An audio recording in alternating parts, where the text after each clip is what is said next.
we are incredibly excited to bring you our 14th episode with Dr. Brian Norcross.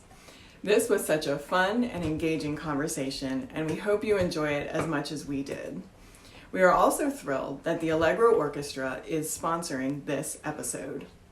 Since its first concert in 2002, Allegro Orchestra Lancaster has brought joyful music to the Lancaster community.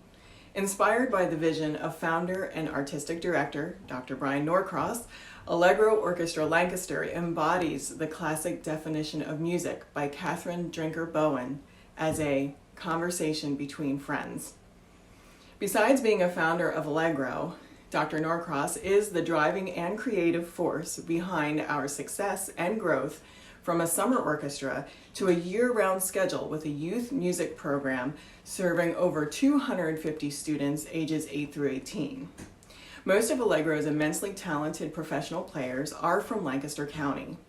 Their love of great music and of playing together shows in every performance. We invite you to join us for our upcoming concert, Allegro Serenades You, on March 17th at First United Methodist Church and March 18th at St. Peter's Lutheran Church. Find tickets on our website at allegrolancaster.org. As a special thank you, we are offering a discount to all Life Between the Notes listeners. Enter LBTN for your special discount on tickets. You will hear clips of Allegro performances as the bookends to this episode, and we hope you enjoy Brian's life between the notes.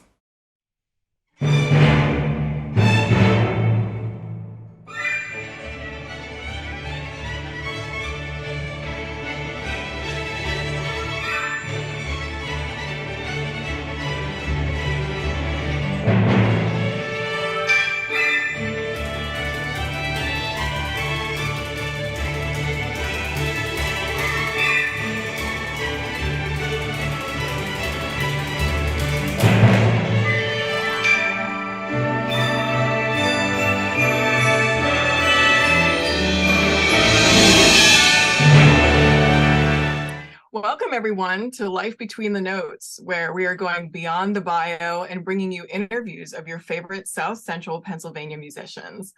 I'm Kirsten Myers, a local oboist living in the Lancaster area, and with me today is Morgan Davis, a local flutist also in the Lancaster area. So hi Morgan. Hello. How are you today? I'm good. How are you? I am good. And my cat just so well timed for the introductions. Yes. Yes, and we're matching today. Oh, that, yeah. See, that's why there had to be an appearance. Yes. So today we are so excited to kick off our 2023 musician interview episodes with one of the most sought after guest conductors in our region. We are honored to have Dr. Brian Norcross joining us. So hello, Brian, and thank you so much for being with us today. Great to be part of this. Thank you. And in some ways, I feel like he doesn't need an introduction, but just in case there is someone out there listening who doesn't know who he is, here we go. Buckle up. So Dr. Brian Norcross is the Senior Director of Instrumental Music and Conducting Studies at Franklin and Marshall College, a position he has held since 1986. He directs the Franklin and Marshall Orchestra, Philharmonia Chamber Orchestra, and Symphonic Wind Ensemble, and he teaches conducting and composition. A champion of new music, he has directed over 100 premiere performances with various ensembles. In addition, he is also the director of music at the First United Methodist Church in Lancaster, where he directs the chancel choir and administers the music program. Dr. Norcross has been the artistic director and founding conductor of the Allegro Orchestra Lancaster since the year 2000. Allegro is a professional ensemble performing music of all orchestral time periods with an exciting 21st century twist. The members of Allegro greet audience members before the performance and during intermission, creating a unique, accessible concert experience. Allegro also presents the critically acclaimed Music in the Round series, which positions the orchestra in the middle of the performance space and the audience sits around them. Dr. Norcross is also the artistic director of the Allegro Next Gen Youth Orchestra program. And as part of this program, he conducts the Allegro Youth Orchestra, which had its inaugural performance in 2009. Dr. Norcross is an active guest conductor and clinician in the Mid-Atlantic states, including appearances with the All New England Orchestra, many of the PMEA ensembles, including all state, regional, and district ensembles, and several orchestras and bands in not only Pennsylvania, but Maryland and New Jersey as well.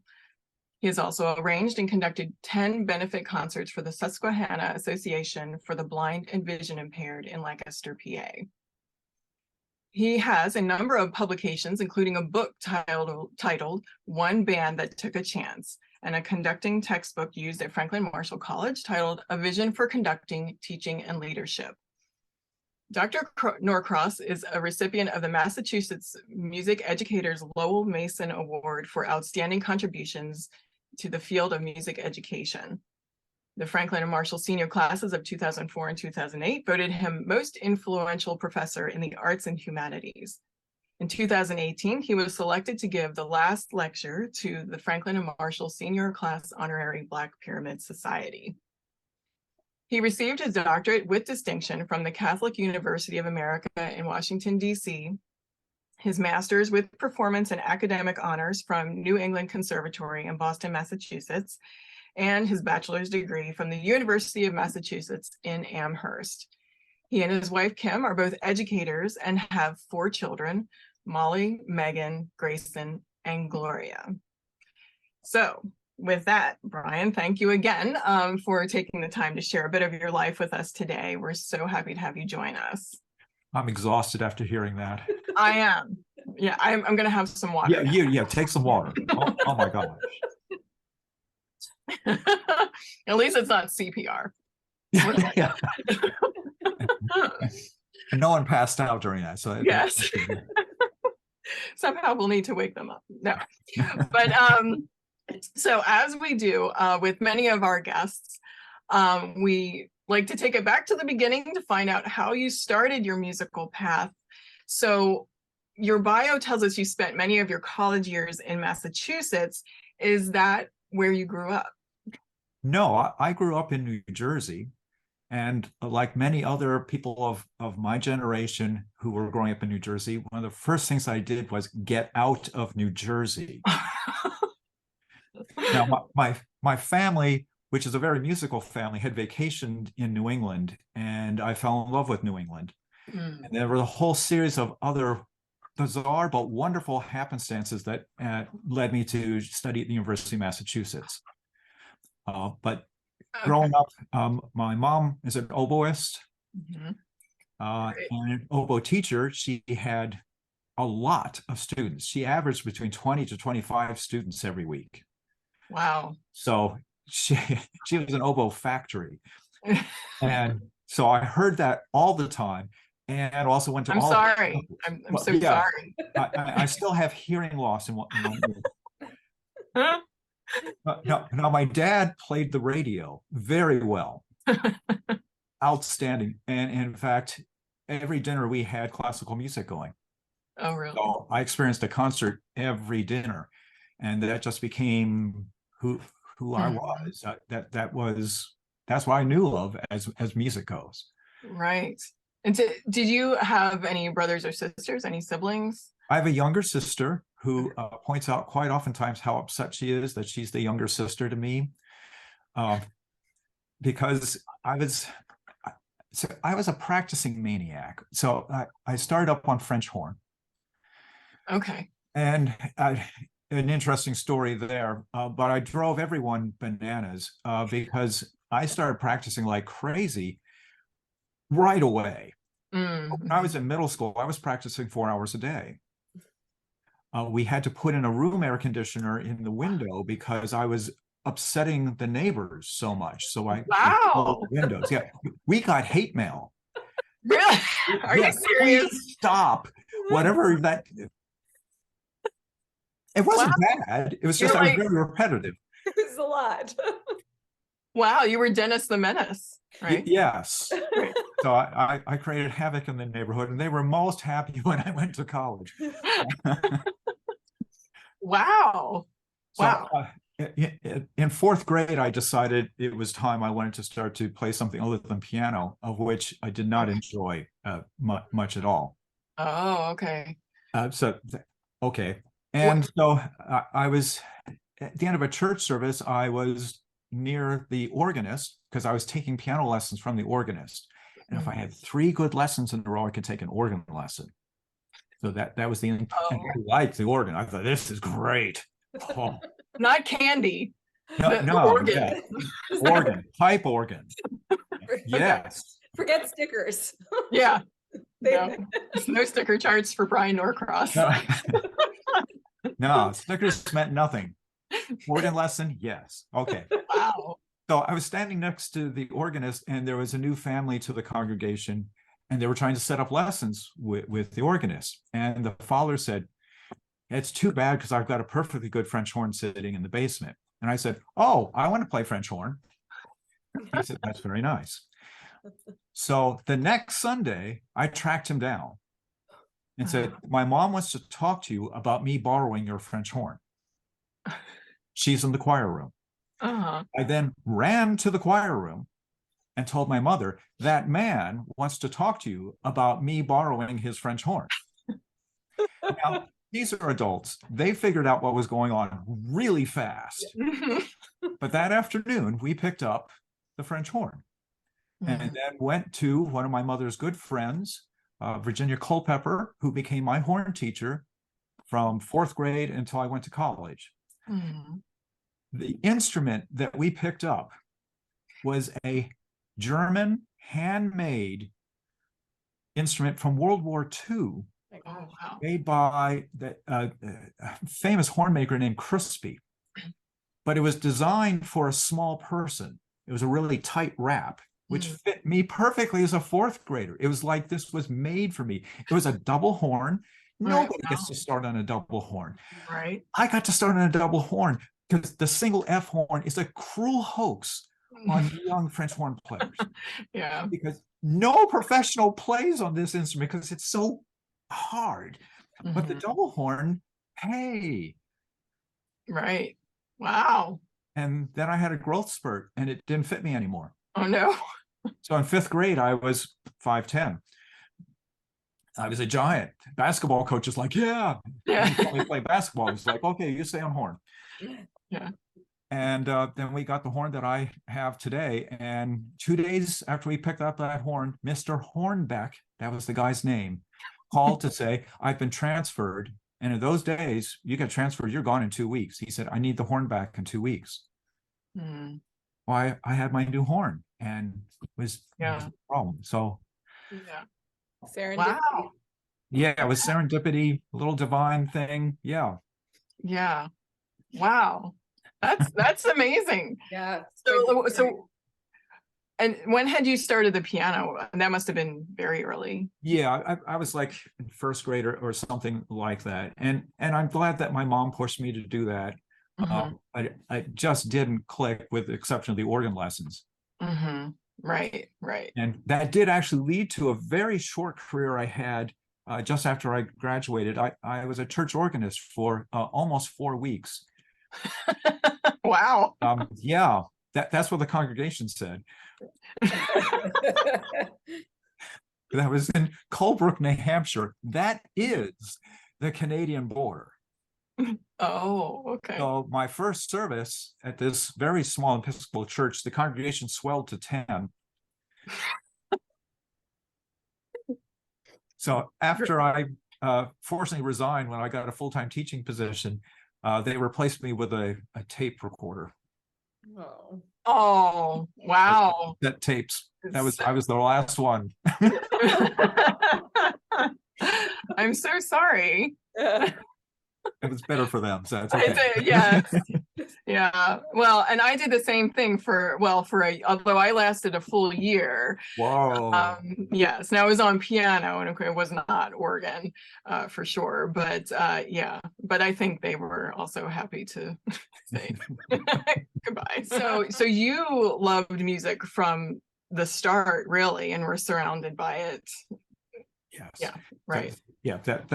It was just the norm. and with two teachers, because my dad was an art teacher. Oh, okay. So I was surrounded by people who were teachers at heart. And that also had great impact on my development and my thought process when I was making the decision, am I going to be a pro horn player or do I want to be a teacher or conductor? And I learned to really despise auditions and decided if that's what this is about, I don't want any part of this. Yeah. Well, you're not alone. No. So far, I've not met anyone saying, "Ooh, I love auditions." Yeah. Yeah, for sure. Talk to your doctor immediately. I was going to say they should get checked out. Yes. It's not normal. Oh, wow. So then when you were in, say, middle school, high school, I imagine you were involved in, all of the ensembles. Yeah. So high school, we were fortunate we had a band, chorus, and orchestra, so I was involved with all of that. That was true also in middle school. I also then played in some community organizations as well. So I grew up near Cherry Hill, New Jersey. Town at that time, Cherry Hill was near Moorestown, which is where I lived. Now, for some reason, Moorestown's near Cherry Hill. I'm not sure what happened. But so I played in the Cherry Hill Wind Symphony for a long time also. And so I had lots of performance opportunities, as well as New Jersey. There was a region and all state, very different than in Pennsylvania with the county, region, district. And they're all different here. So it's like if you go one county over, then forget it. You don't know anything. Who knows what's actually happening?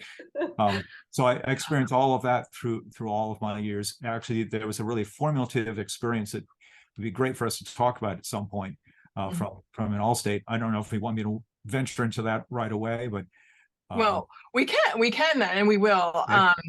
Yeah, and actually, now that you say that, I do remember that my friend Jill Hoffman, who plays oboe as well, did you go to high school with her? Yes. Okay. So we were in high school together, and Jill took oboe lessons from my mom. Okay. Right. I mean, who else are you going to take oboe lessons with? Right. Yeah. So yeah, that's great.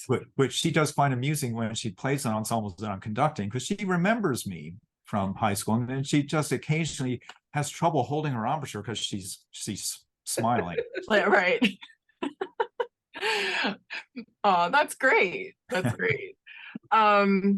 So then did you always know that you wanted to go into music as your career? Well, in 8th grade, I announced that I was going to become a high school band director. Okay. Now that's kind of ironic because I hadn't been in high school. Yeah. Well, but I had been to lots of concerts. I'd seen the high school marching band, and I thought, hey, this looks like something I'd like to do. This is what I'm going to be. Okay. And so that really was my focus through high school. This is what I'm going to do.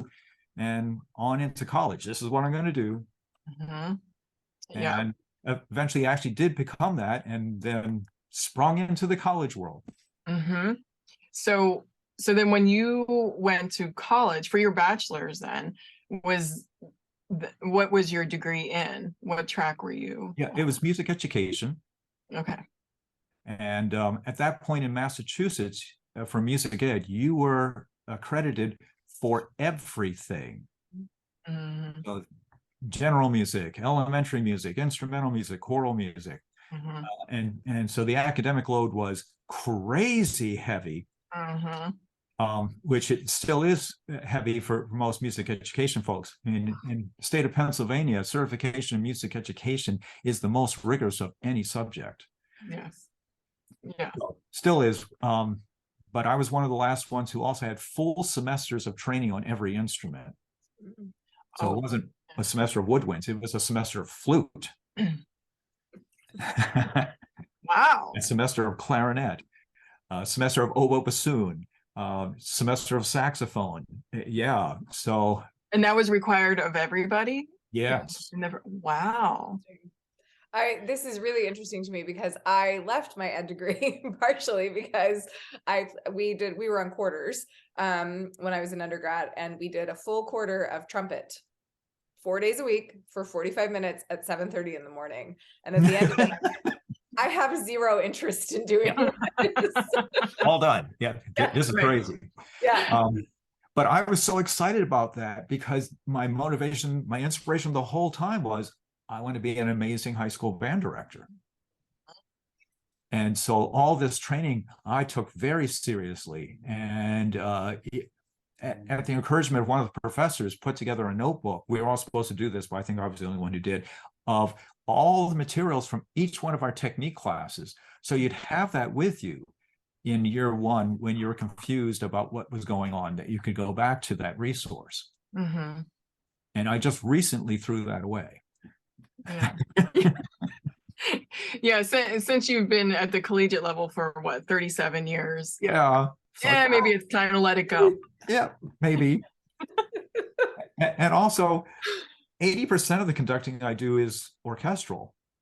Right. So right. that growth from that 8th grade declaration of I'm a high school band director to becoming an orchestra director who does some wind ensemble and choral, it's a remarkable evolution. Yeah, right.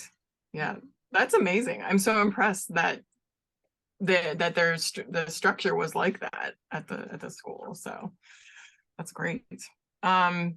So all right, so you have your music education degree, your bachelor's, and then so once you graduated from there, did you right away go into your master's work? No, that didn't even dawn on me as an option. I was so psyched to leave academia.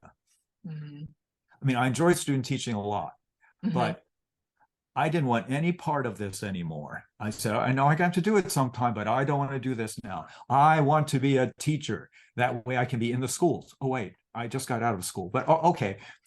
But to be in front of the class is a different thing than being in the class. Yeah. And at that time, it was 1980. I graduated in 81.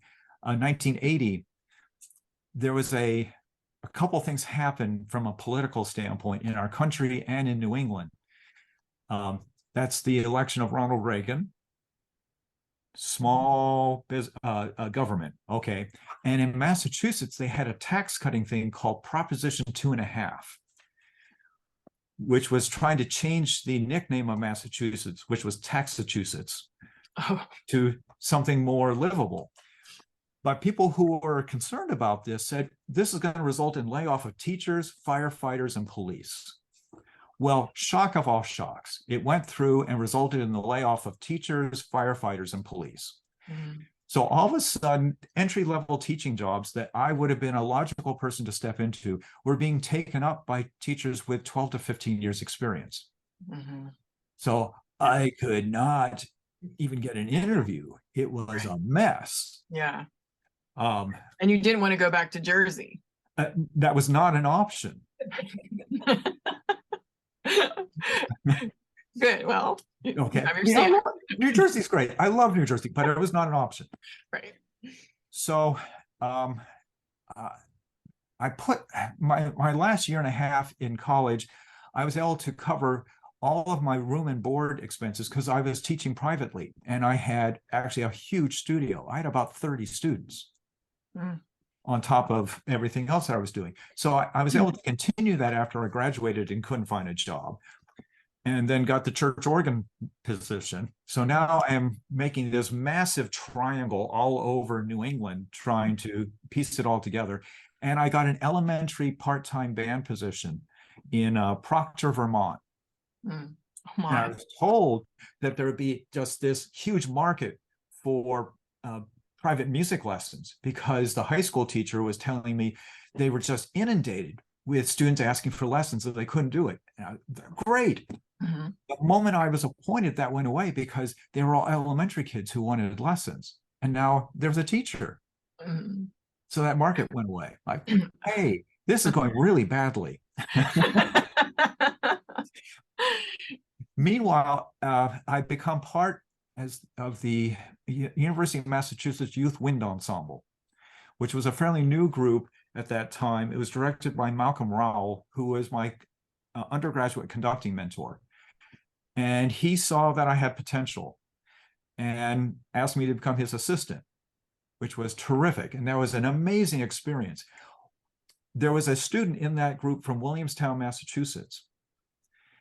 And they were an hour and a half away. So his dad would drive him in, and he'd take lessons at UMass with the trumpet professor, and then would play in this ensemble that I was conducting. Well, the position for the high school, middle school, high school opened up in October. And that father went to the superintendent of schools and said, don't even bother doing a search. I have your man. I've seen him work. I know how he interacts with the students, how positive he is. He'd be perfect here. So, I mean, I applied, and I didn't know that the superintendent had decided I was his only interview. On my way to the interview, I lost control of my car on Interstate 91 near Greenfield, Massachusetts. Oh, no. And I spun off, and the car rolled over. Oh my God. And I had my only possession in the trunk, my horn, and the trunk opened, the horn flew out, and the car rolled over on the horn.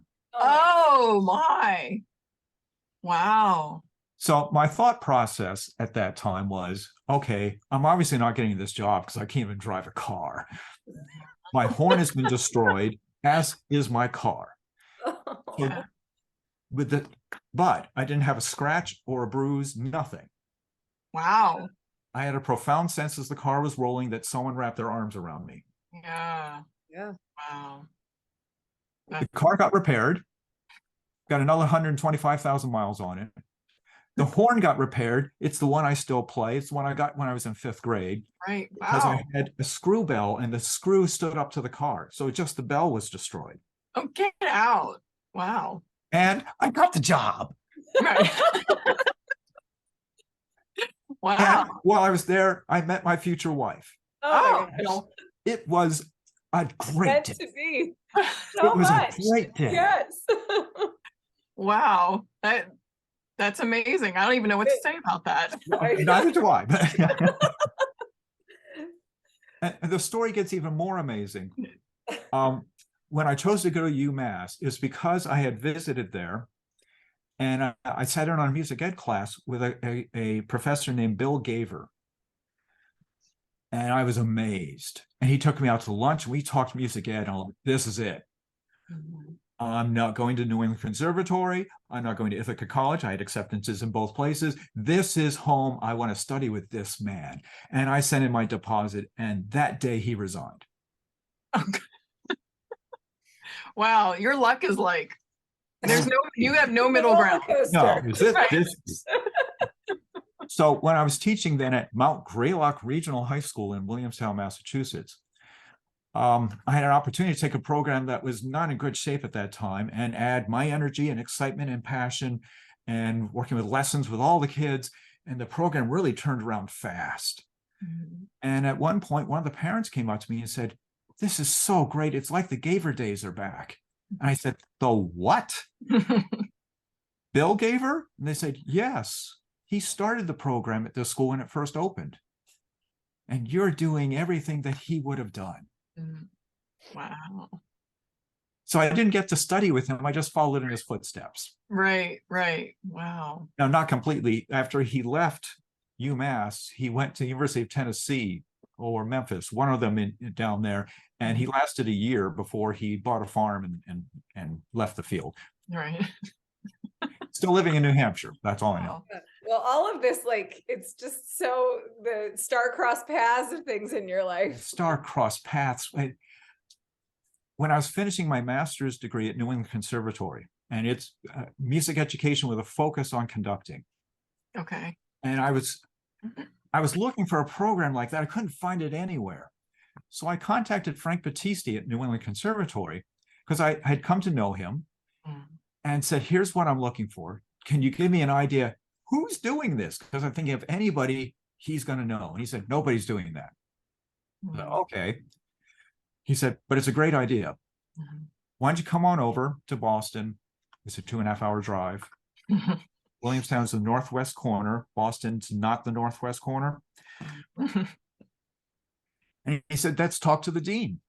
So we did. We mapped out a curriculum, and I was the guinea pig to do this new curriculum. Mhm. And as I was finishing my last conducting lesson with Frank Battisti, and afterwards I would drive him to the train station so he could get his train to go home. He said, you know what would be a great doctoral dissertation? The history of the Ithaca High School Band. Mhm. And I had two thoughts immediately. One is, I am never getting a doctorate. This sounds horrible. Why would anyone want to do that? And could you imagine a worse dissertation topic? On February 12th, they played a B-flat concert scale. Yeah.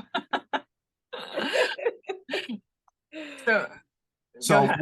1 year later, I'm now the 1-year interim director of instrumental music at Franklin and Marshall College. And I'm now sitting in my doctoral advisor's office because I concluded what I'm going to need to do more than anything is get a doctorate if I'm ever going to get out of this place. Because I said it's going to take 10 years to turn this program around. And I'm not sure it can be turned. Yeah. And he said, you know what would be a great doctoral dissertation for you? The history of the Ithaca High School Band. I'm like, wow. Why does everyone keep saying this? I'll have to give Frank a call, hoping he would say, someone's already taken the topic. So I called and he said, yeah, are you still interested? I said, I'll get back to you. Praying that something else would come. A week later, I got a letter in the mail, U.S. mail. You remember when like a post person would bring you mail? Vaguely, yeah. Horse and Google carriage. it. And it was a letter from Warren Benson, who was the composing professor at the Eastman School of Music. Mhm. He was always short and to the point. And his letter said, I understand you're doing the Ithaca High School project. I'd like to help. Period. Warren Wow. Benson. Good. So I'm looking at this letter and said to my wife, I think my dissertation topic has been chosen. It sounds like a conspiracy, actually. It was. Okay. They all knew each other. They were ganging up on me. Yes. Aha. Every single one of them. And you didn't realize that until later, or you then knew? As I delved into it, I discovered, I'm like, oh, okay. But that also means I was the chosen one. So great. Wow. And it was an incredible experience. Yeah. That's Be able to chronicle how a very traditional high school band program, where Frank Battisti's goal, because he was the conductor in 1955 at Ithaca High School, was to be the best band in the country. Mm. And they rehearsed like crazy. Every Saturday, they had concert band rehearsals. They had sectional rehearsals before and after school every day. They had rehearsals during vacations. Oof. Yeah. They just didn't have rehearsals on Christmas Day or Easter. Oh, Oh.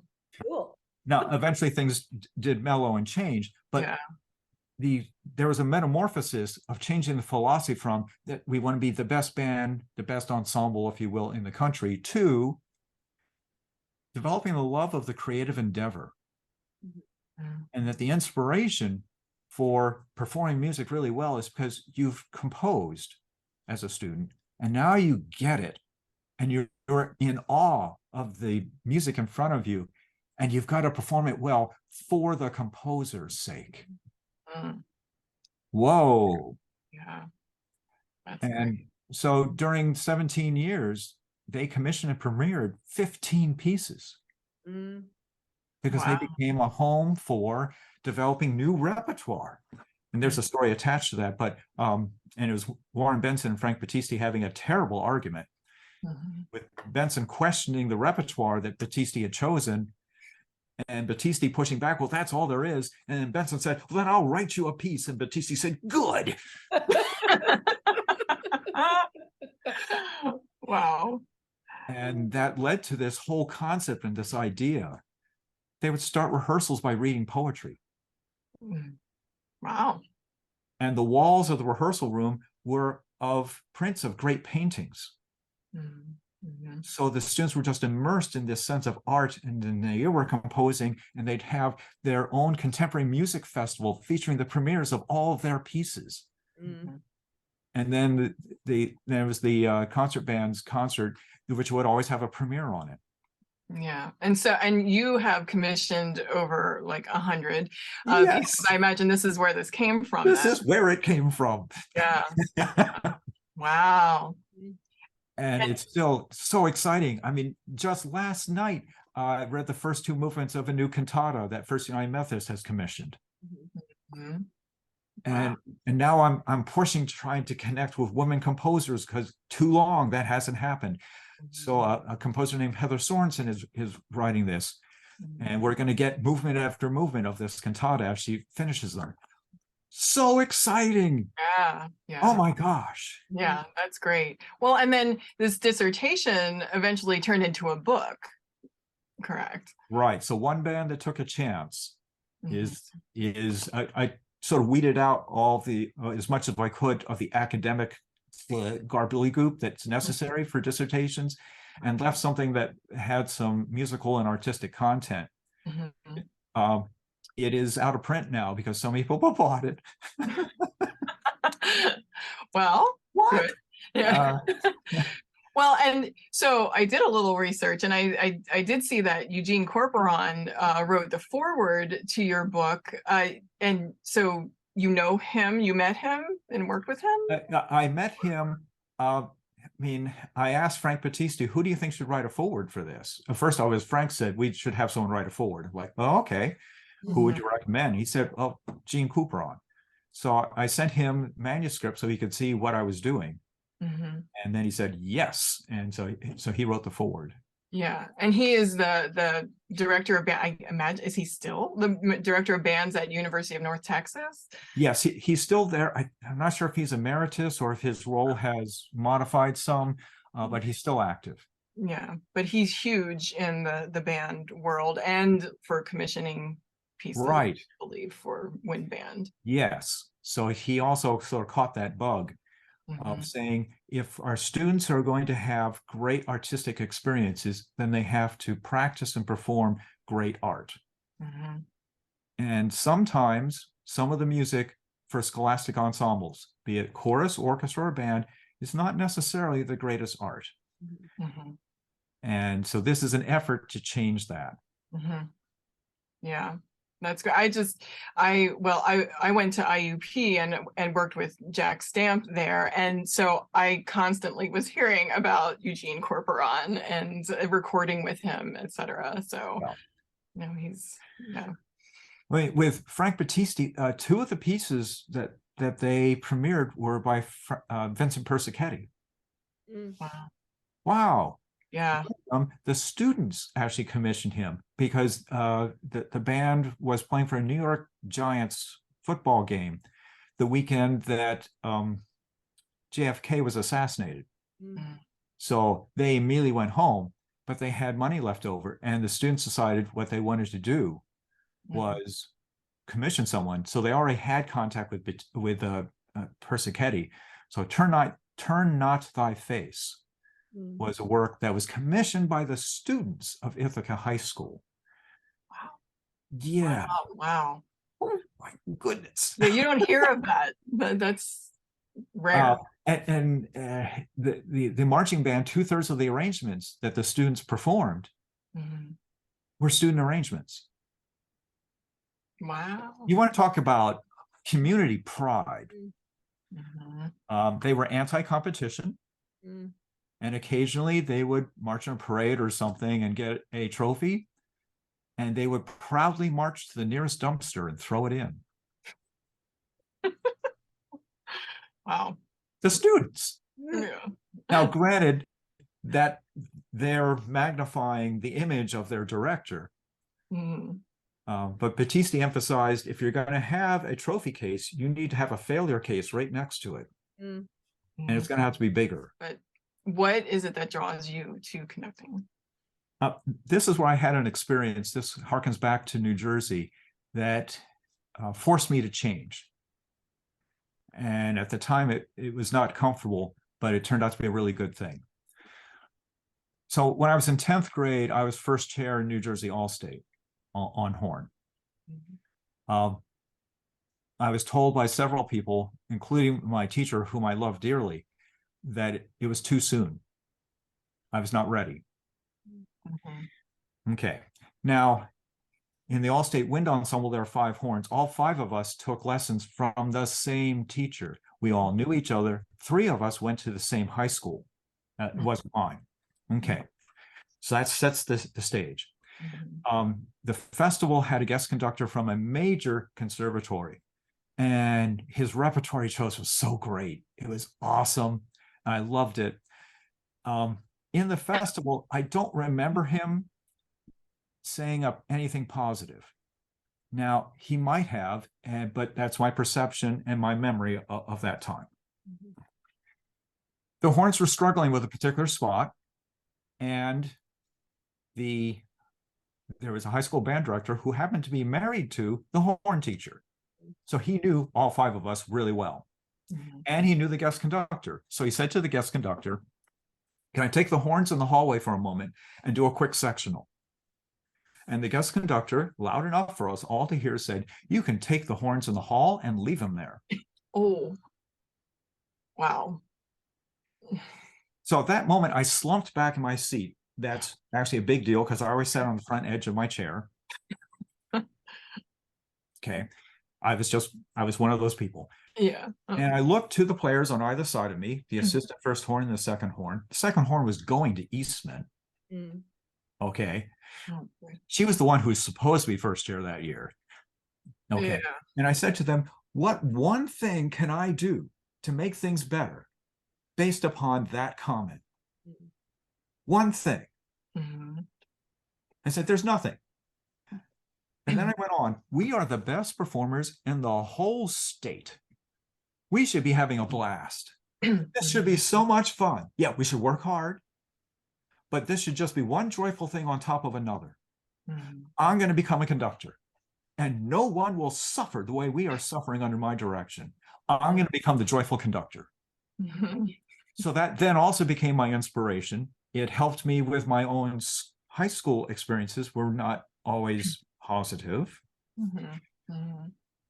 Now, 15 years later, when I was working on my doctorate, I'm now doing conducting workshops.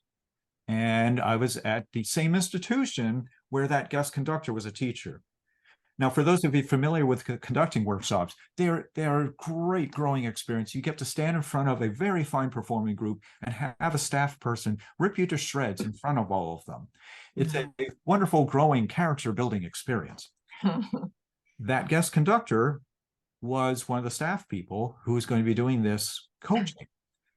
And I recognized when I was scheduled and the rotation of the faculty, he was going to be up my coach. Okay. Oh boy. I remember him. I'm sure he doesn't remember me. So I was conducting Aaron Copland's Fanfare for the Common Man. Starts out with bass drum and timpani. Boom. Boom. And I looked back, and standing behind the timpanist was the high school band director who offered to take us out for a sectional. My undergraduate conducting mentor. Master's degree conducting mentor, that would be Frank Battisti. My doctoral conducting mentor. All 4 of them are friends because they have ganged up on me. Right. They're all with their arms crossed with this silly grin on their face, like, I can't wait to see what's going to happen, because there was a conference going on at the same time. So they were there. So I did my thing. The faculty person had one great constructive comment to help me with a technical issue. And then he turned to me and to the group and said, this conductor, he changed all of you. Just his mere presence and how he presented himself, the music became joyful. And I looked at him and I said, thank you.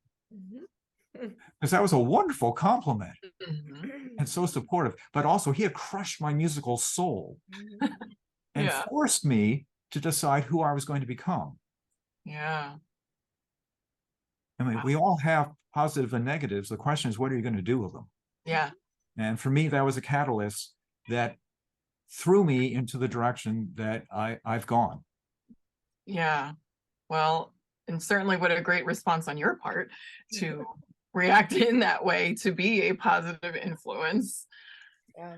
We had this conversation the first time that we met, and we talked about this because I had a similar experience in a different setting in high school that really crushed me and really was just like, I mean, I was, you know, it was a private lesson. It wasn't in an ensemble, but it was a similar experience of like, you were looking to this person to really like, because you wanted to grow and you wanted to foster this thing that you really loved. And then they were so negative, and it was just so, yeah, crushing.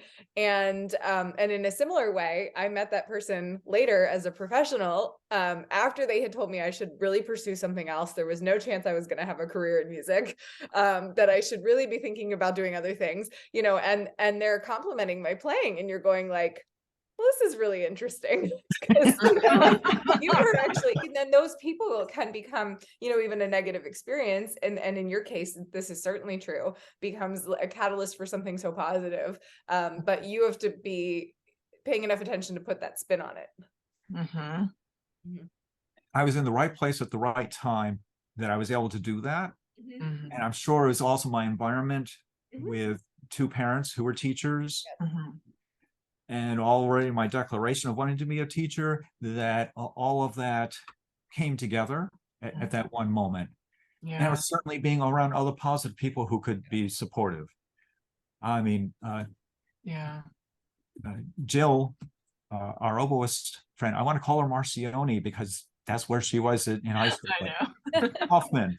I mean, we all have support systems that lift us up, particularly when we're just getting ourselves up off the ground and dusting off our knees. Yeah. Mm-hmm. Yeah. Yeah. And we all spend time there. Mhm. Yeah. Yeah. That's the truth. Right.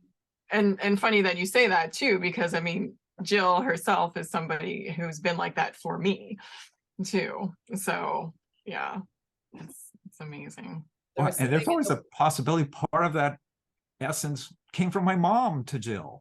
Mm-hmm. True. Right. And I mean, it's possible. So Mhm. I'm thrilled to just keep on passing that on. And there's Yeah. so many lessons I've learned because so many people taught me a lot of lessons. Because when Yes. you're in leadership, you're going to make some boo-boos. Yeah. Yeah. And Yeah. they're public boo-boos. Yeah. And to learn how to accept your mistake and hear the constructive comment and be able to grow with it. Mm-hmm. And that only happens to me every day. Yeah, and you just don't know who is going to be influenced by the things that you do and say. So And that's where I'm so blessed. Usually the days that I found myself face planted just too many times that particular week, that's the day I get an email from someone from 10 years ago, 15, 20, 30 years ago, just letting me know how important I was and that they're applying things they learned from me to what they're doing now, which might not even be anything musical. Like, whoa, yeah. okay, let's go. Yes, right, and helps light that fire again. It's amazing what we can do for each other and other people. Yes. Mm-hmm. Yeah, whether they're our students or our colleagues or family. So yeah, so words count. Mm. So that's important, and acts count. Yeah. I've shared with some people, one of the moments I think is a miracle is when an ensemble, orchestra or a band, when they tune. Because that moment, the oboe gives a pitch, and everyone commits themselves to match that. Whoa. Yeah, right. Speaking of leadership. But yeah. Yeah, but lots of power there. But lots of power. But they have to commit to match that.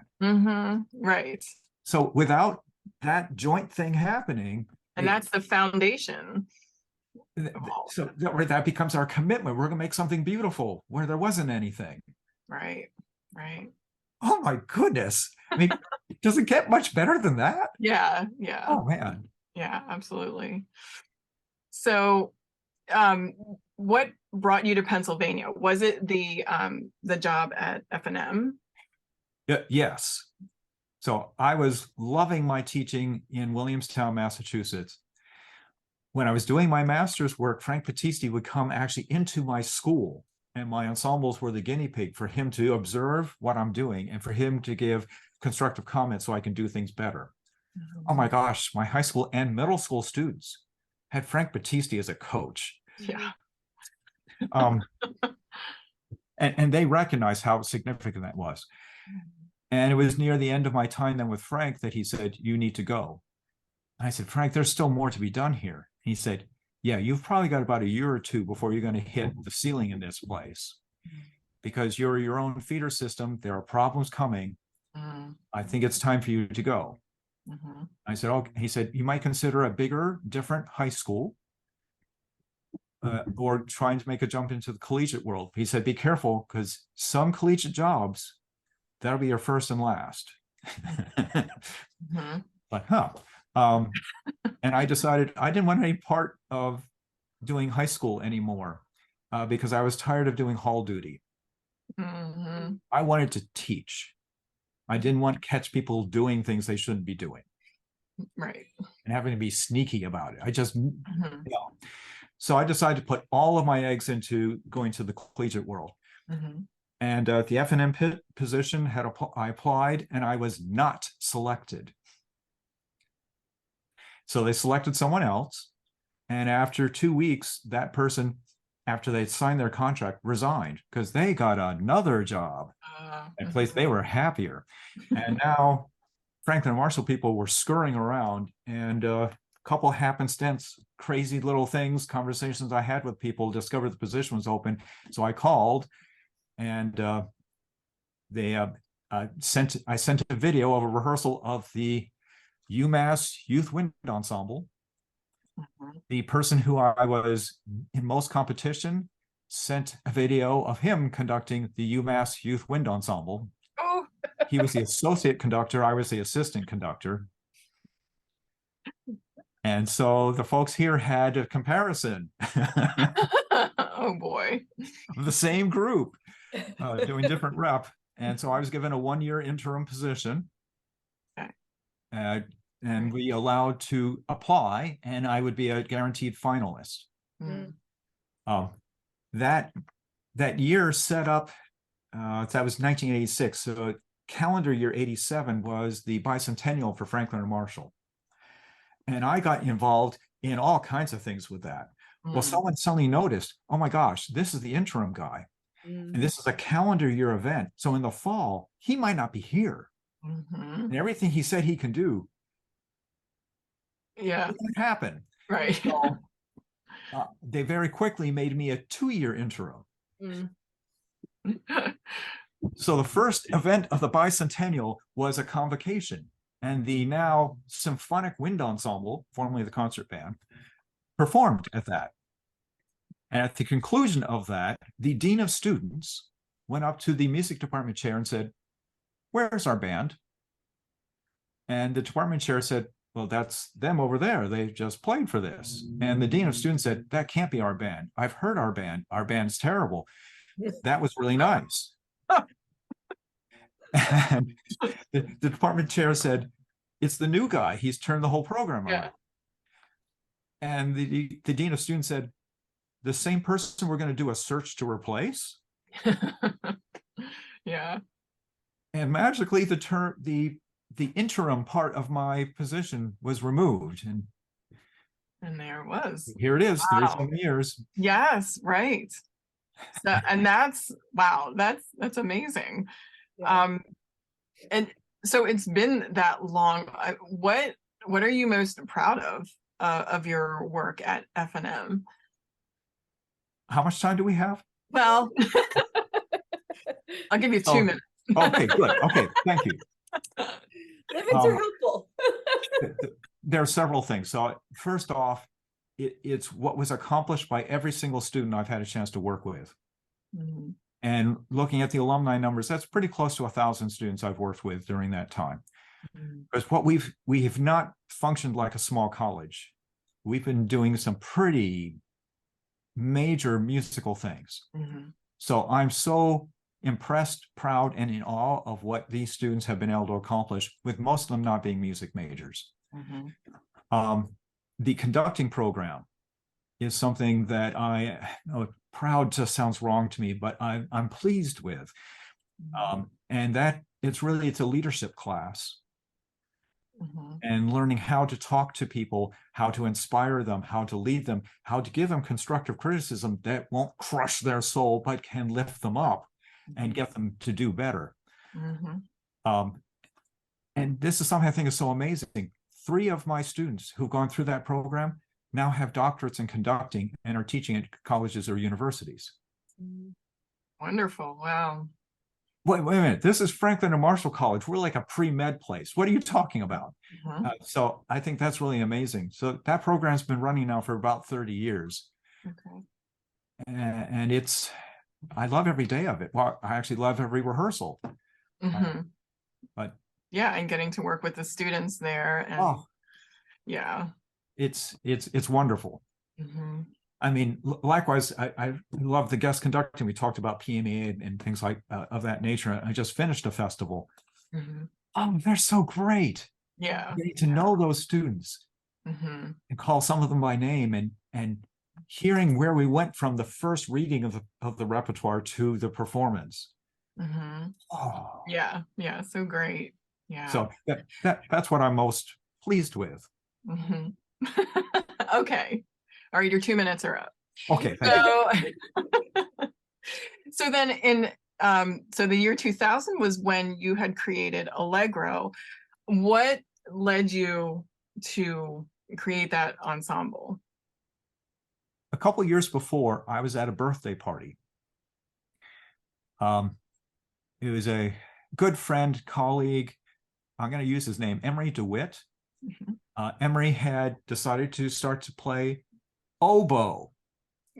I sense a theme throughout this. Yeah, there's an oboe thing, double reeds, back pressure. So sorry, everybody. All right, but go ahead. Yeah, so he starts to learn to play oboe at an age that many oboists are retiring. Right.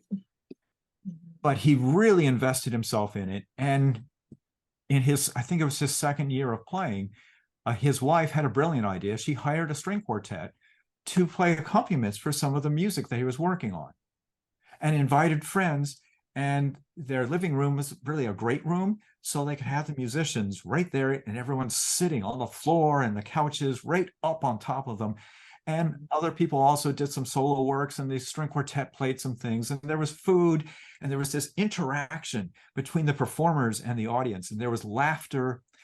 And on the way home, my wife was driving, and I was massaging my cheeks because they ached, because I've been smiling for 2 hours. Yeah. I said, I want to find a way to be able to transpose that from that intimate setting to an orchestral setting. Yes. Yeah. So in 1999, I pulled together a group of musicians and said, here's my vision. Do you think this is needed in the community? That's the big question. And that discussion we had that night led to the formation of the first board. I thought Allegro was an important choice because Allegro in Italian has a couple of translations. One is fast, but the other is joyful. So I wanted this to be the joyful orchestra. And so those people that gathered that night became the first board, and we started to organize. And then 2000, we were all to get our first season up. Someone asked a board member, do you have a shoestring budget?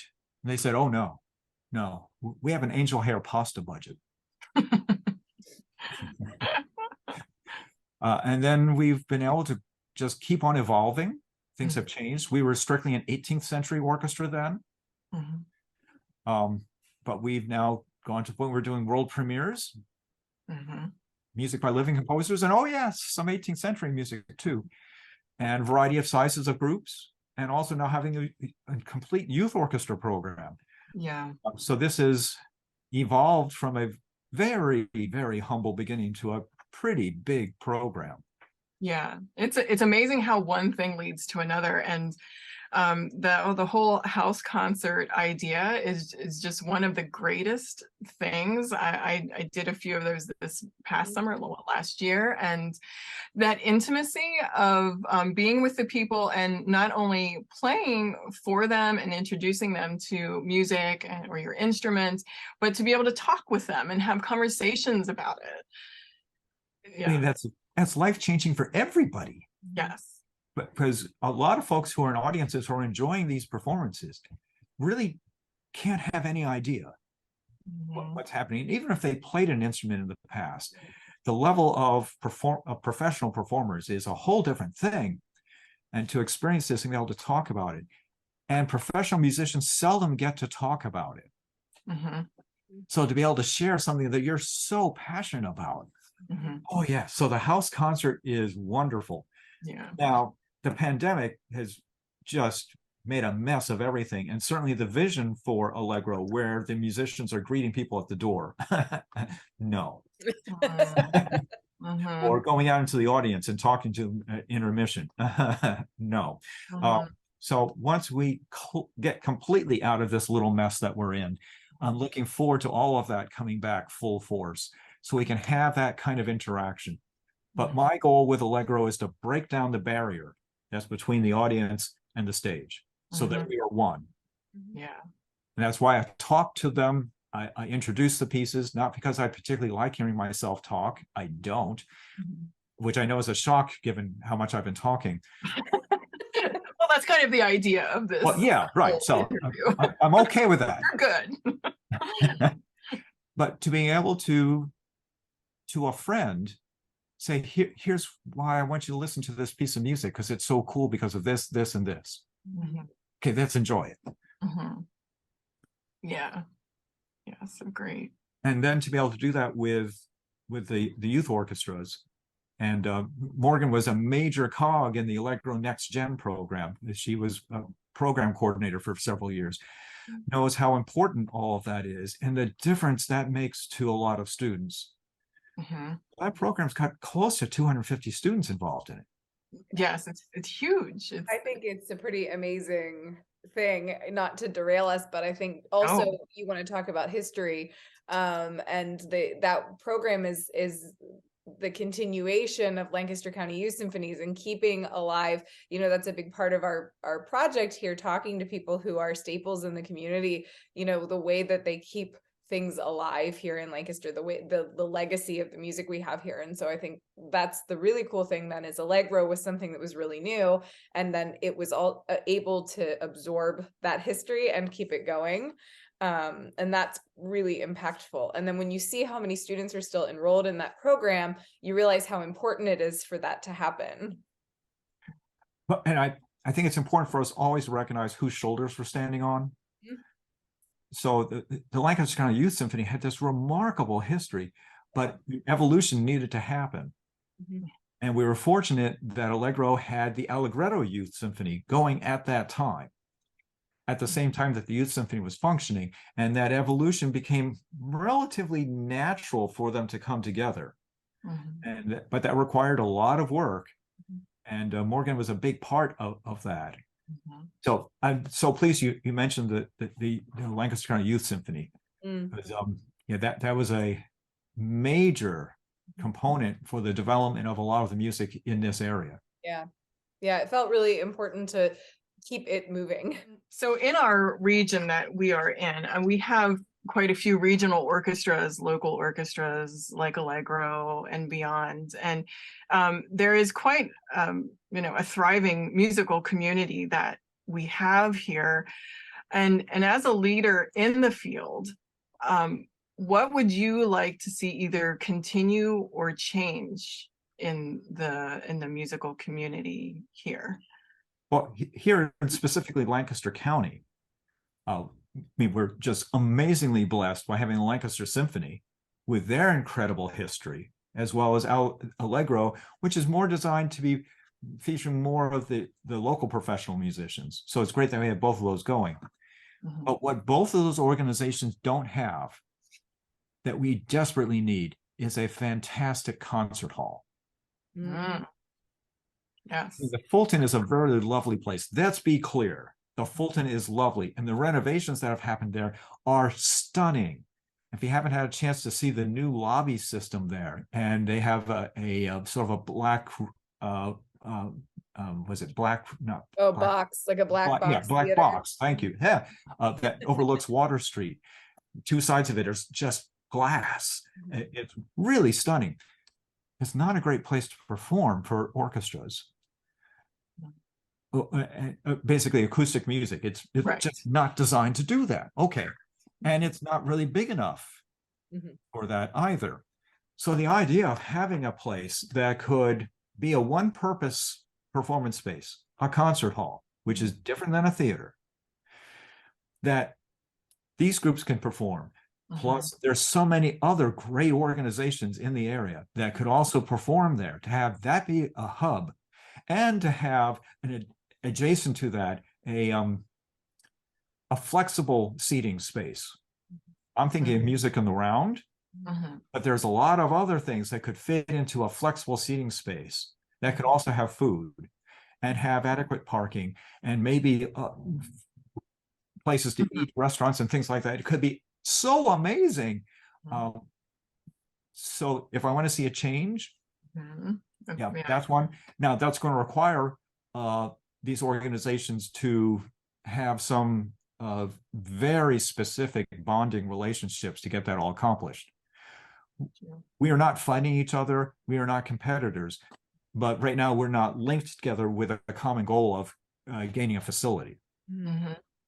Yeah, because currently Allegro, you perform in churches, correct? We're a lot of different places. So the full orchestra version is now at the Gardner Theater at Lancaster Country Day. What an amazing place. Yes, it is. But still too small. Yeah.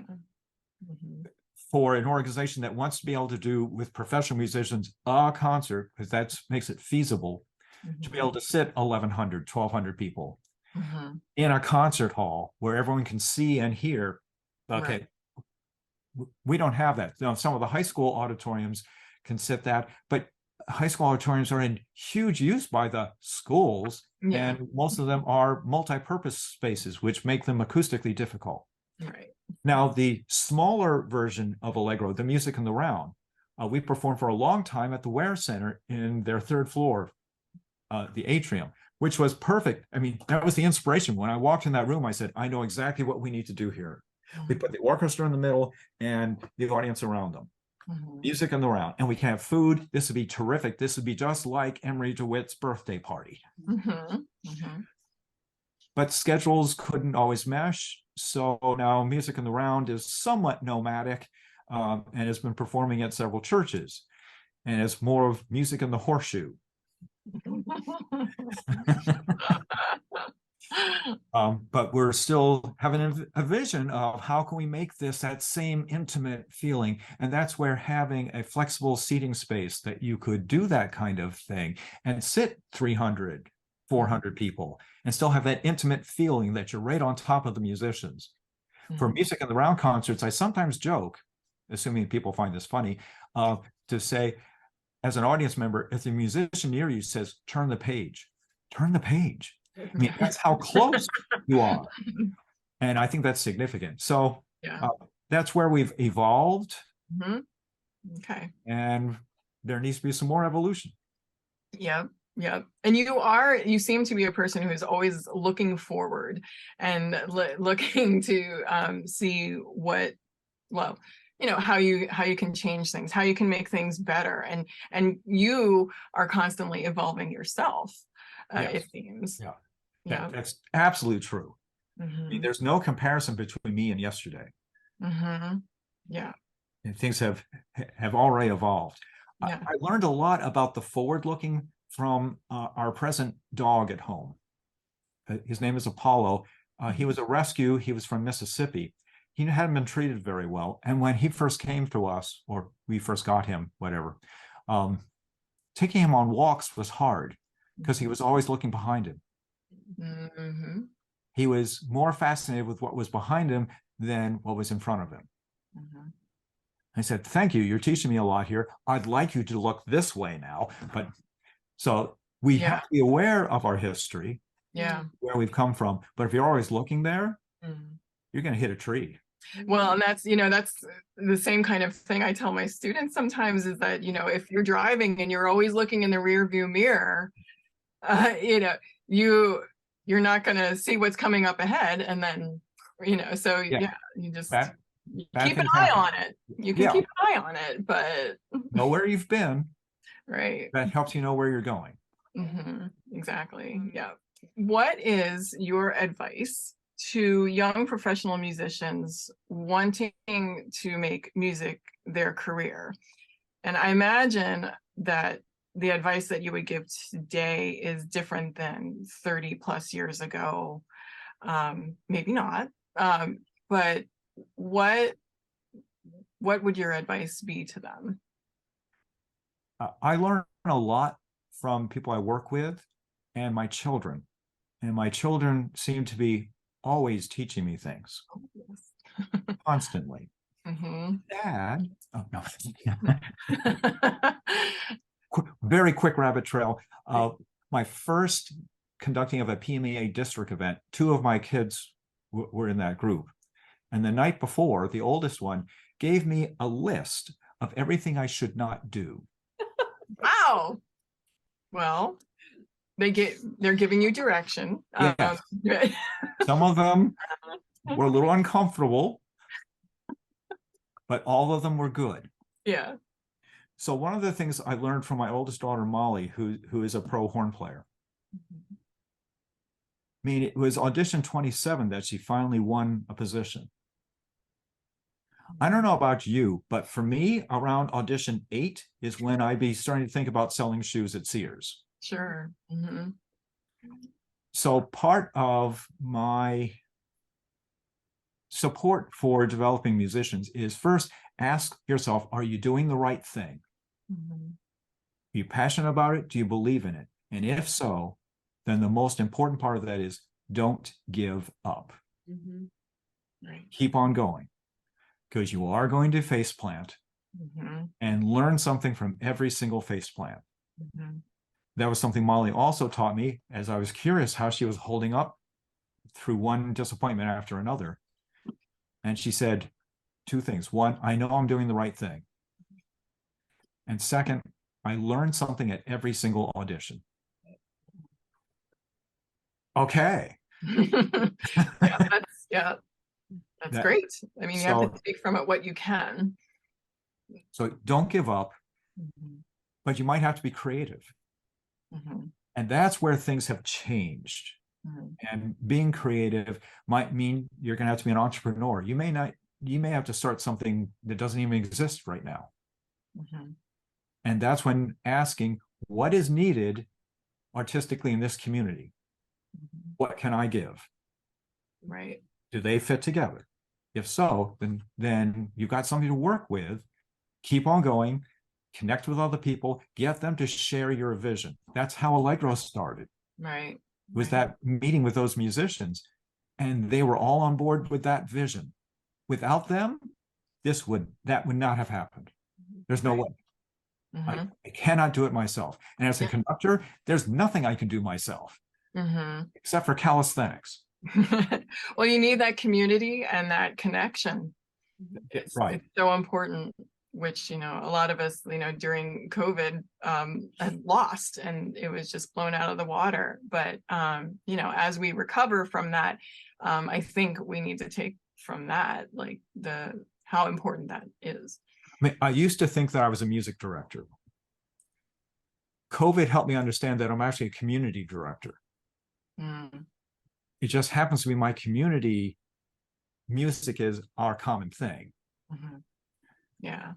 Yep. And so I think that's also very important. But don't give up. Don't give up. Don't ever give up. Right. Yeah. See it through. Well, thank you so much. I wish we had more time, but we do not. So unless we want to do a part 2, But thank you so much for taking your time to talk with us today. We're so glad that you could join us. It's a treat being able to talk about it and share it. Yeah, thank you. And thank you to our listeners. We're so glad that you're out there supporting us. If you, our listeners, have any questions or suggestions as to who you might enjoy an interview of, or if you would like to sponsor any of our episodes, we have lots of musicians and students of musicians listening in. So please contact us at lifebetweenthenotes@gmail.com. You can find us on Facebook, Instagram, and video versions can be found on our Life Between the Notes YouTube channel. You can follow us at all of those places and wherever you listen to your favorite podcasts. And with that, everybody have a great day. Thank you, Morgan, and thank you, Brian.